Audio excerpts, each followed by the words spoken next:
Hey everyone, welcome to Trip of Design, a show where we are going to different continents and different countries and discussing with amazing designers their trip of design, how they get inspired, what is their process and how do they do things. And I'm very excited to present to you this episode. I'm Suyog, also known as the Fun Indian Guy. I'm a service designer, musician and a filmmaker. And in today we are going all the way back to Europe to talk to Matteo Guarnaccia. I'm Matteo Guarnaccia, I'm from Sicily.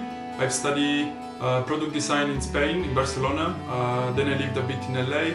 And now I'm based in Europe. Matteo is doing a very interesting project called CrossCultural Chairs, where he went across 8 different countries and co-created different chairs. And right now he's in process to make a book and a documentary about the whole journey or whole experience he had. So he literally had a trip of design, and I'm very excited to understand his experience, understand different stories he had on the journey. And to know more about the project itself. So let's go and begin the trip of design with the design traveler Matteo Guarnaccia himself.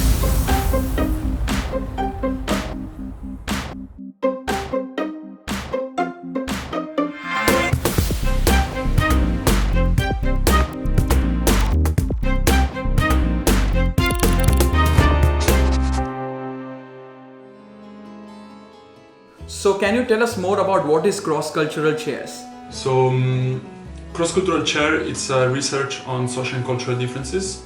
It's a project that brought me to the 8th most populated country in the world, where I collaborated with the design studios in each country and a local artisan or factory or producer. So basically it was a triangle of collaboration where the chair was always at the middle, and for 8 months consecutively I have traveled to the 8th most populated country, and every time I was finishing I was going to the other country, and together with the team that CrossCultural Chair assembled, we managed to bring one chair that could represent the local culture into one object. So we tried to represent the contemporary culture for what it is, of course taking in account what it was, but we were really interested on portraying the local culture for what it is now today. So it was quite good to have like a really broad view of 8 different cultures in really short amount of time, that helped me to have also then a wider point of view on the design scenes in general. What was the inspiration behind starting this massive project? So about 2 years ago I started CrossCultural Chair, which is a research on social and cultural differences analyzed through chairs and the way of sitting and what sitting means around the culture. It comes a bit from my view of what the world is and what society is. I had the luck to be traveling a lot with my family and understanding what was the difference, and I was always coming back to Sicily and I was noticing quite a difference. So with this project I tried to actually explore some of the most populated cultures in the world and understand what is the impact of globalization in design. So like how we intend the chairs and how we produce, but also how we consume design, and a bit like also to understand if my culture it's really different from others or it's really similar, because my generation dance the same music, we wear the same shoes, we watch the same shows. So I wanted to see if we, on the moment that we start our creative process, we actually take inspiration from a common source of inspiration, or we actually care about our surrounding in terms of materials and production, to try to make a design that fits. So you have taken this amazing trip while witnessing some of the beautiful cultures up close, and I'm sure you must be having amazing stories with you, but could you share a couple of them with us? Yeah, the stories of course is what made the project for me. So it was the professional point of view, but it was also the personal. So it was interesting to bring together, like on the same level, my personal life, my job, and it was 24/7, no weekend, no holiday. So it was constant work, but also constant pleasure in a way. That really helped me to grow as a designer, but mainly as a person.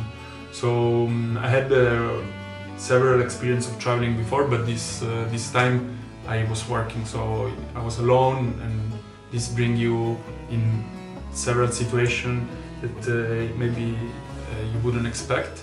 And bringing also a project with me, it also opened up a lot of doors and windows and to realities that maybe when you're just traveling you don't really see, as workshop for example, or even the design studio. So you really get into dynamics that were new for me, so I was learning from this. And of course, I mean, now I'm trying to write this book and make a documentary to tell the stories behind, because every chair it tells one story and one idea, and what I was impressed by the country and what the studio, the local studio, want to express, and the artisans were helping on us on how to express this stuff. I think a good story is about China. You know, like the word China, it generates a lot of ideas and stereotypes, especially about production and about the knockoff company, knockoff industry. So it was really, I already visited China before, but I already arrived with a lot of preconception, even if it wasn't my intention. And it was really nice to go deeper together with the Chinese designer, the Chinese factory, together with Benvu Studio and MXM, to really see some of the stereotypes were true, others were completely wrong. I remember the first day I went to the factory. I told the artisan, the chief artisan, that I wanted to document the process. And the day after, I would have gone there on around midday to document everything. And by the time I arrived the day after, the chair was already done. Because he told me, no, I was doing some tests, and the chair was basically done in one day, when in other countries like Latin America, it's much more relaxed, and it was more like to push the artisan to work. So this was quite a difference. And I think also a good story, it's about the workshops. That was quite nice to see the cultural expression of a country into the workshop. So you can imagine how is this Japanese culture for those who haven't been, and for those who went there and knows it, that, you know, that they're really precise and really organized. So like in the workshop there was no sawdust on the floor. All the scrap wood was organized by size and by thickness. And then in Indonesia they were working barefoot with all the tools on the floor. There was no table for working because they used to sit on the floor. They used feet to handle the rattan. So it was quite of a cultural shock, and each country had their own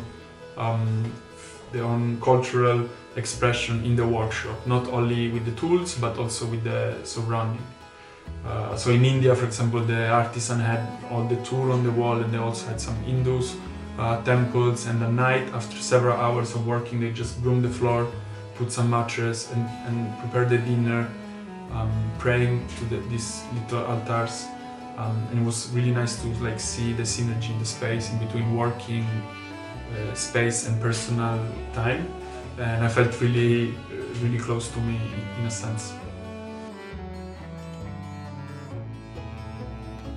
And that brings us to our last very holistic but important question.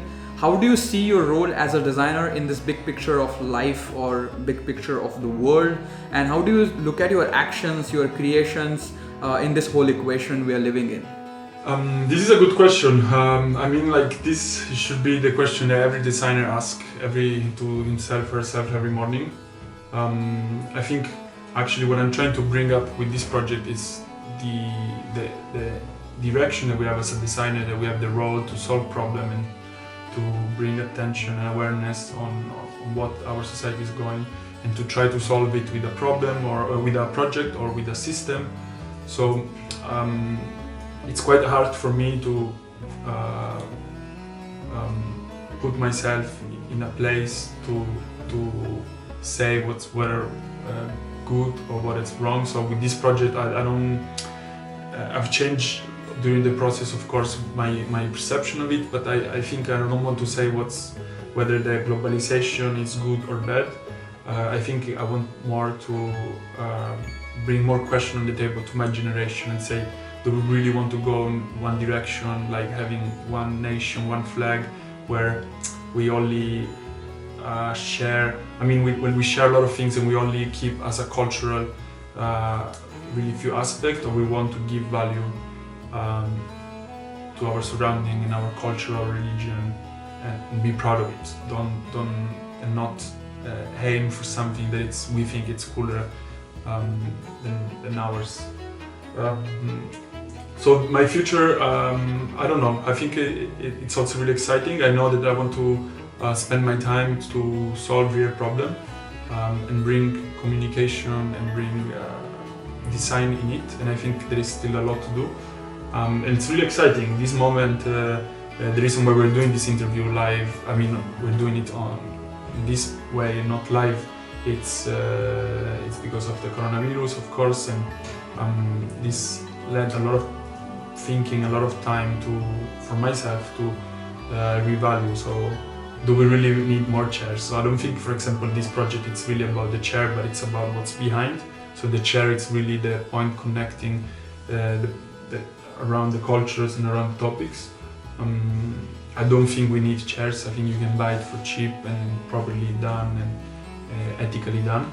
So it's more to bring awareness to my generation and understand what's the direction that we're taking.